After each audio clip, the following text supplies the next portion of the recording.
Back here on the Good Word with Ros. Ros, like we're setting the table for the W when it comes back from the Olympic break. You, of course, are the analyst for the New York Liberty. 9-1 in the last 10. 21-4 this season. Are there any weaknesses as they start to look ahead to the postseason?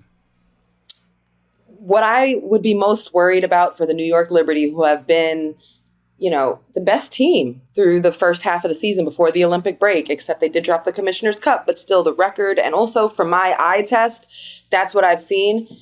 My biggest concern for them in the second half of the season is their health.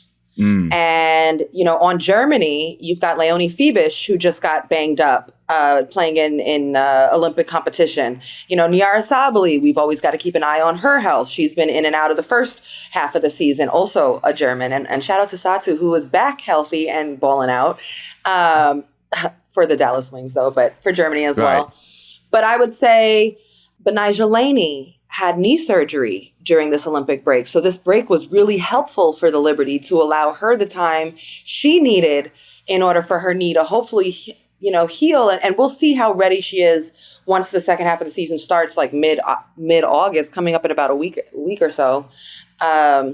So health is the biggest issue because the Liberty have proven so far that first 5 returners, they still bomb. We knew they were ballers. They are balling.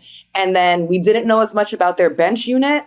And turns out their bench unit are ballers as well. They're big. They're versatile. They play defense. They can shoot the 3 and stretch the floor. They're led by Kayla Burton. And Fiebisch was having a really nice moment too, heading into the break. So the Liberty were looking talented, deep, and having more consistency. The only thing that could hold them back would be injuries. Yeah, it seems like it. They've been consistently like the best team throughout this season. While you've seen the Storm and the Aces, they've kind of been a little bit more like up and down seismic, but they've been putting it together too. Like, how do you see those two teams as contenders, the Storm and the Aces, competing with the Liberty, how they sort of shake up for playoff positioning? Yeah, I mean, I understood and felt that they would do better as the season went along. To start with Seattle, this is a team that had an influx of new players, Skylar Diggins-Smith, Nneka Ogwumike, Jewel Lloyd, much like the Liberty did last season, an influx of talent. You need some time to mesh, to gain chemistry, to figure it out. And I don't want to miss Ezzy, who returned as well for Jewel, but for the Seattle. But all that talent needs a moment to figure it out. And, they finished much stronger. Same thing for the Aces. The Aces are still the Aces. The Aces are going to ace.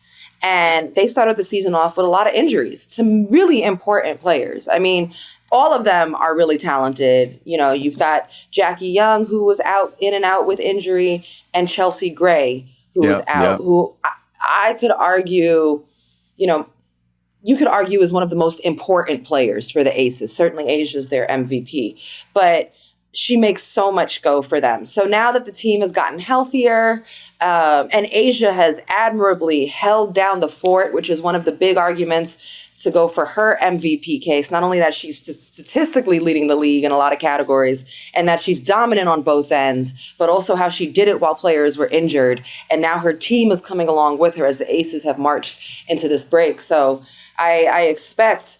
And a lot of them right now are playing in the Olympics, continuing to gain steam and momentum together. So I think the Aces are going to come out hot in the second half of the season. Yeah, it's money, though. The statement about Chelsea Gray, like one of the best shot makers you'll ever see in any sport. Mm-hmm. She's hitting shots with hand in her face off different platforms, off one foot, like different angles. Like she is killing it. And then, like you said, with A'ja Wilson, like her production across the board, the rebounding is up. The scoring is well, like 27 and 12.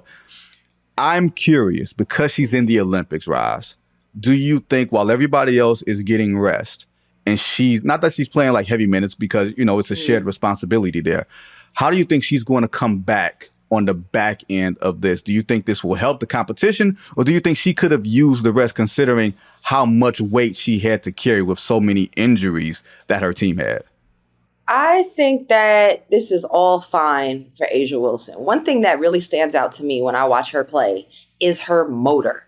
This is someone that on both ends is playing at such high pace with such ferocity, is being a force that you can feel and a presence, playing offense and defense at all levels.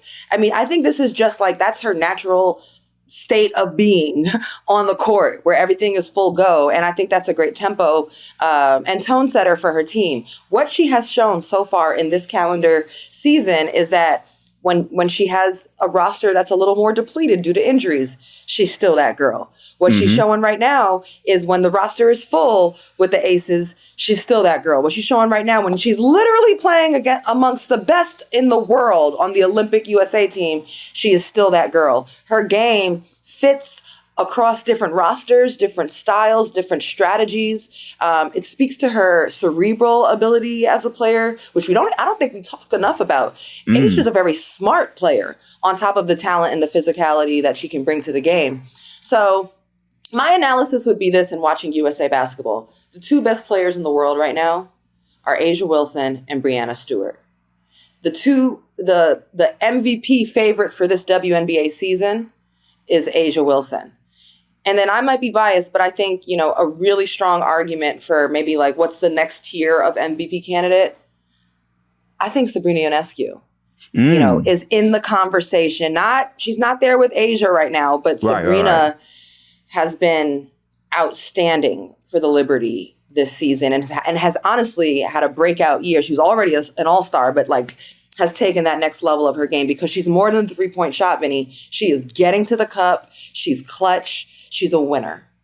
No, I like her. I really, really I see when teams play up on her and she's blowing by, she's using the screens, she's playing angles. I can see the maturity. You can see at all levels, when they get that extra bit of confidence, that extra juice, oh, I'm the best player out here. Even if they're not, they're going to play like this. That's the part that I love about Sabrina.